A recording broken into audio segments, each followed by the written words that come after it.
Back to സാല learning അഖില മിസ്സാണ്. സോദാ വെക്കേഷനൊക്കെ നമ്മൾ എല്ലാവരും ഒരേപോലെ തകർത്തുകൊണ്ടിരിക്കുകയെന്ന് മിസ്സിന് അറിയാം. അതിനിടയിൽ മിസ് നിങ്ങളെ കാണാൻ വന്നിരിക്കുന്നത് നമ്മുടെ 4ാം ക്ലാസ്സിൽ അല്ലേ, നമ്മുടെ EVSനെ പറ്റി കുറച്ച് വിശേഷങ്ങളൊക്കെ നിങ്ങളുമായിട്ടൊന്ന് ഷെയർ ചെയ്യാൻ വേണ്ടിയിട്ടാണ്. അപ്പം നമുക്കറിയാം EVS എന്ന് പറയുന്നത് 4ാം ക്ലാസ്സുകാരെ സംബന്ധിച്ചിടത്തോളം വളരെ പ്രധാനപ്പെട്ട ഒരു സബ്ജക്റ്റ് തന്നെയാണ്. ഇപ്പം 4ാം ക്ലാസ് എന്ന് പറയുമ്പോൾ തന്നെ നമ്മുടെ സ്കോളർഷിപ്പ് എക്സാം ഒക്കെ വരുന്ന ഒരു വർഷമാണ്. അതുകൊണ്ട് തന്നെ നമ്മൾ നേരത്തെ കൂട്ടി കുഞ്ഞു കുഞ്ഞു കാര്യങ്ങളൊക്കെ പഠിച്ച് സെറ്റാക്കി നമ്മൾ ഈ പറയുന്ന സ്കോളർഷിപ്പിനും കൂടെ പ്രിപ്പയർ ചെയ്യാന്നുള്ളതാണ് നമ്മുടെ ലക്ഷ്യം എന്ന് പറയുന്നത് അല്ലേ. അപ്പൊ നമ്മുടെ EVS ടെക്സ്റ്റ് ബുക്ക് നിങ്ങൾ എല്ലാവരും കണ്ടിട്ടുണ്ടായിരുന്നോ? നമ്മുടെ ടെക്സ്റ്റ് ബുക്കിനകത്തുള്ള ചാപ്റ്റേഴ്സ് ഒന്ന് ഇൻട്രൊഡ്യൂസ് ചെയ്ത് തരാൻ വേണ്ടിയിട്ടാണ് ഇന്ന് മിസ് വന്നിരിക്കുന്നത്. അപ്പൊ നമുക്കറിയാം നമ്മുടെ EVS അല്ലെ, എൻവയോൺമെന്റൽ സയൻസ് അല്ലെങ്കിൽ പരിസര പഠനം എന്ന് പറയുമ്പോൾ 2 ഭാഗങ്ങളുണ്ട്. നമുക്ക് പാർട്ട് 1 ഉണ്ട്, പാർട്ട് 2 ഉണ്ട്. അപ്പൊ ഇത് നമ്മുടെ പാർട്ട് 1 ഭാഗം 1ലുള്ള ടെക്സ്റ്റ് ബുക്ക് അല്ലെ, ടെക്സ്റ്റ് ബുക്കിൽ ഭാഗം 1 പാർട്ട് 1ലുള്ള ചാപ്റ്റേഴ്സ് മാത്രമേ ഇന്ന് നമ്മൾ പരിചയപ്പെടുന്നുള്ളൂ. അപ്പൊ നമുക്ക് നോക്കാം ഓരോ ചാപ്റ്ററിന്റെ പേര് ഏതൊക്കെയാന്നുള്ളത് അല്ലെ. അപ്പൊ ഇതാ നിങ്ങൾ നോക്കിയേടാ, നമ്മുടെ ചാപ്റ്റേഴ്സിന്റെ പേരുകളാണ് നിങ്ങൾ ഇവിടെ കാണുന്നത്. നമുക്ക് മൊത്തമായിട്ട് നമ്മുടെ 4ാം ക്ലാസ്സിലെ പാർട്ട് 1ലാണ് മിസ് പറയുന്നത് 4 ചാപ്റ്റേഴ്സ് ആണ് നമുക്ക് പഠിക്കാനായിട്ടുള്ളത്. അതിൽ ആദ്യത്തെ ചാപ്റ്റർ എന്ന് പറയുന്നത് ഓർഗാനിസംസ് ആൻഡ് സറൗണ്ടിങ്സ് എന്ന് പറയുന്ന ചാപ്റ്റർ ആണ്, ജീവികളും ചുറ്റുപാടും. ഈ ഒരു ചാപ്റ്റർ എന്ന് പറയുന്നത് നമ്മൾ കുറച്ചുകൂടെ നമ്മുടെ ലൈഫുമായിട്ട് ബന്ധപ്പെടുത്തിക്കൊണ്ട് നമ്മൾ ജീവിക്കുന്ന ചുറ്റുപാടുമായിട്ട് ബന്ധപ്പെടുത്തിക്കൊണ്ട് അതുമായിട്ടുള്ള നമ്മുടെ ലിവിങ് തിങ്സും നോൺ ലിവിങ് തിങ്സുമായിട്ടുള്ള ഇന്റർ കണക്ഷനെ പറ്റി അങ്ങനെ കുറെ കാര്യങ്ങളൊക്കെ പറയുന്ന ഒരു ചാപ്റ്റർ ആണ് ഈ ആദ്യത്തെ ചാപ്റ്റർ എന്ന് പറയുന്നത്. ഇമ്പോർട്ടന്റ് ആണെന്ന് മിസ് പ്രത്യേകം പറയേണ്ട കാര്യമില്ലല്ലോ, എല്ലാ ചാപ്റ്ററും ഈ ഒരു വർഷം വളരെ ഇമ്പോർട്ടന്റ് ആയിട്ടുള്ളത് തന്നെയാണ്. അടുത്തത് India is my country, India എൻ്റെ രാജ്യം അല്ലെ. അപ്പൊ ആദ്യത്തെ ചാപ്റ്റർ ഞാൻ പറഞ്ഞു നമ്മളിപ്പോ പ്രസന്റ് ലൈഫുമായിട്ട് ബന്ധപ്പെട്ടിട്ടാണെങ്കിൽ ഈ ഒരു ചാപ്റ്ററിനകത്ത് നമ്മൾ പ്രസന്റും പാസ്റ്റും ഒക്കെ വരുന്നുണ്ട്. അതായത് നമ്മുടെ സ്വാതന്ത്ര്യ സമരവുമായിട്ട് ബന്ധപ്പെട്ട കുറേ കാര്യങ്ങൾ അല്ലെ, ഇൻഡിപെൻഡൻസുമായിട്ട് ബന്ധപ്പെട്ട കുറേ കാര്യങ്ങൾ പഠിക്കുന്നുണ്ട്. ആൻഡ് പ്രസന്റ് അല്ലെ നമ്മുടെ കണ്ടീഷൻ പഠിക്കുന്നുണ്ട്. അതായത് പ്രസന്റ് കണ്ടീഷനിലുള്ള നമ്മുടെ ഇന്ത്യയെ പറ്റി അവിടുത്തെ സംസ്ഥാനങ്ങളെ പറ്റിയൊക്കെ നമ്മൾ എന്ത് ചെയ്യുന്നുണ്ട്, വളരെ ഡീറ്റെയിൽ ആയിട്ട് ഈ ഒരു ചാപ്റ്ററിൽ പഠിക്കുന്നുണ്ട്. അത്യാവശ്യം വലിയൊരു ചാപ്റ്ററാണ് ഈ സെക്കൻഡ് ചാപ്റ്റർ എന്ന് പറയുന്നത്.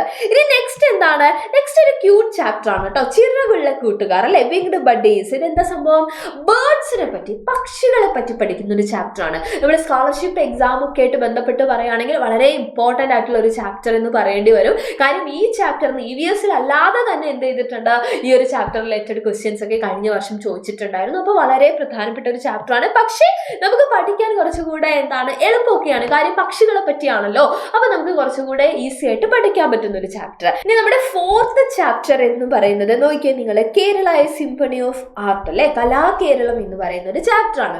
അപ്പൊ ഈ ഒരു ചാപ്റ്റർ പേര് പോലെ തന്നെ നമ്മുടെ കേരളവുമായിട്ട് ബന്ധപ്പെട്ടിട്ടുള്ള വ്യത്യസ്ത തരത്തിലുള്ള കലാരൂപങ്ങള്, അതുമായിട്ട് ബന്ധപ്പെട്ടിട്ടുള്ള കുറെ ആളുകളുടെ പേരുകള് ഒക്കെ നമുക്ക് എന്ത് ചെയ്യണം, സെറ്റ് ആക്കാനായിട്ടുണ്ട്. അപ്പൊ ഈ 4 ചാപ്റ്റേഴ്സിന്റെ കാര്യം പറയുകയാണെങ്കിൽ ഈ 4 ചാപ്റ്റേഴ്സും എന്താണ്, ഇമ്പോർട്ടന്റ് ആണ്. അപ്പൊ നമുക്ക് വരാൻ പോകുന്നത് ആദ്യം ഓണം എക്സാം തന്നെയാണ് അല്ലെ. അപ്പൊ ഓണം എക്സാമിന് വേണ്ടി പഠിക്കുക എന്നതല്ല മിസ് പറയുന്നത്. അതിനപ്പുറത്തേക്ക് നിങ്ങളുടെ മനസ്സിൽ 4ാം ക്ലാസ് എന്ന് പറയുമ്പോൾ നമ്മുടെ സ്കോളർഷിപ്പ് എഴുതാൻ എല്ലാവർക്കും ആഗ്രഹം ഉണ്ടാവും അല്ലെ. ആ സ്കോളർഷിപ്പ് കൂടെ നമ്മുടെ ഉള്ളിൽ വേണം. സ്കോളർഷിപ്പ് പരീക്ഷയ്ക്ക് ചുമ്മാ നമുക്ക് അങ്ങനെ എഴുതാൻ പറ്റില്ല. മുമ്പേ നടക്കുന്ന പരീക്ഷയിലൊക്കെ നല്ല മാർക്ക് ഉണ്ടെങ്കിലേ അത് നമുക്ക് അറ്റൻഡ് ചെയ്യാൻ പറ്റുള്ളൂ, ഒന്നാമത്തെ വിഷയം. ഇനി അത് അറ്റൻഡ് ചെയ്താൽ തന്നെ സ്കോളർഷിപ്പിന് നമുക്ക് ഒരിക്കലും ഇപ്പൊ ആനുവൽ എക്സാം ഒക്കെ ആണെങ്കിൽ നമ്മൾ പറയും അവസാനത്തെ ചാപ്റ്ററിനാണല്ലോ ഇമ്പോർട്ടൻസ് കൂടുതലെന്ന്. പക്ഷേ സ്കോളർഷിപ്പ് എക്സാമിന് അങ്ങനെയൊന്നുമില്ല. എല്ലാ ചാപ്റ്റേഴ്സും നമ്മൾ ഒരേ ഇമ്പോർട്ടൻസ് കൊടുത്ത് ഒരേ വെയിറ്റേജ് കൊടുത്തുകൊണ്ട് തന്നെ പഠിക്കണം, ഇല്ലെങ്കിൽ ബുദ്ധിമുട്ടാണ്. ക്വസ്റ്റ്യൻ പാറ്റേൺ ഒക്കെ മാറിയതാണ് അല്ലെ. അപ്പൊ ഇതൊക്കെ നിങ്ങളെ പേടിപ്പിക്കാൻ വേണ്ടി പറയല്ല മിസ്. ഇതിനൊക്കെ വേണ്ടി നമ്മൾ എന്താ ചെയ്യണ്ടേ, തുടക്കം മുതൽ വൃത്തിയായിട്ട് പഠിക്കുക, വേറെ ഒന്നുമില്ല. EVSന്റെ ഒരു പ്രശ്നം ഇംഗ്ലീഷ് മീഡിയം ആയിക്കോട്ടെ മലയാളം മീഡിയം ആയിക്കോട്ടെ, ഇപ്പോൾ പാരൻസ് കേൾക്കുന്നുണ്ടെങ്കിലും നിങ്ങൾക്കും അറിയായിരിക്കും, എഴുതാനാണ് നമുക്ക് പ്രയാസം. നമുക്ക് ഇതിനകത്തുള്ള പുതിയ പുതിയ വാക്കുകളൊന്നും അങ്ങനെ കിട്ടാറില്ല അല്ലെ. അപ്പൊ അത് നമ്മൾ മാറ്റിയെടുക്കണമെന്നുണ്ടെങ്കിൽ തുടക്കം മുതൽ നമുക്ക് കൃത്യമായിട്ട് എന്ത് ചെയ്യേണ്ടതുണ്ട്, പ്രാക്ടീസ് ചെയ്യേണ്ടതുണ്ട്. അപ്പൊ നമുക്കറിയാം നമ്മുടെ 4ാം ക്ലാസ്സിലെ മക്കൾക്കായിട്ടുള്ള ഓൺലൈൻ ട്യൂഷൻ ബാച്ച് ആണ് നമ്മുടെ സ്വന്തം പ്രാണ ബാച്ച് എന്ന് പറയുന്നത്. ഓൾറെഡി ജോയിൻ ചെയ്ത കുറേ മക്കളുണ്ട്. ഇതുവരെ ജോയിൻ ചെയ്യാത്ത ആളുകൾ എത്രയും പെട്ടെന്ന് ജോയിൻ ചെയ്യുക. കാര്യം നമ്മൾ ബേസിക്കിൽ തുടങ്ങിയിട്ട് നമ്മുടെ ക്ലാസ്സുകളിലൊക്കെ സ്റ്റാർട്ട് ചെയ്യാണ്, ചാപ്റ്റേഴ്സ് ഒക്കെ തുടങ്ങി തുടങ്ങാൻ പോവാണ്. അപ്പോൾ നമുക്ക് 2 തരത്തിലുള്ള പ്ലാനൊക്കെ ഉണ്ട്. ബേസ് പ്ലാനും ഉണ്ട്, ഇൻഫിനിറ്റി പ്ലാനും ഉണ്ട്. രണ്ടും തമ്മിൽ ചെറിയ വ്യത്യാസങ്ങളുണ്ട്. ഇപ്പോൾ ലൈവ് ക്ലാസ്സും റെക്കോർഡഡ് ക്ലാസ്സും ഒക്കെ 2 പ്ലാനുകളിലും നമുക്ക് അവൈലബിൾ ആണ്. അപ്പോൾ നിങ്ങൾ എന്ത് ചെയ്യണം? പാരൻസോട് ചോദിക്കുക, പാരൻസുമായിട്ട് ഡിസ്കസ് ചെയ്യുക. നിങ്ങൾക്ക് ഏറ്റവും ബെസ്റ്റ് ആണെന്ന് തോന്നുന്ന പ്ലാൻ നിങ്ങൾ ചൂസ് ചെയ്യുക. ഇപ്പോൾ ആണെങ്കിൽ നമുക്ക് വിഷു ഓഫർ ഉണ്ട്. അപ്പോൾ ഡിസ്കൗണ്ടോട് കൂടിയിട്ട് നമ്മുടെ ആപ്പ് നിങ്ങൾക്ക് എന്ത് ചെയ്യാൻ പറ്റും? സ്വന്തമാക്കാനായിട്ട് പറ്റും. സോ ഇതുവരെ ജോയിൻ ചെയ്യാത്ത ആളുകൾ എത്രയും പെട്ടെന്ന് ജോയിൻ ചെയ്യാം.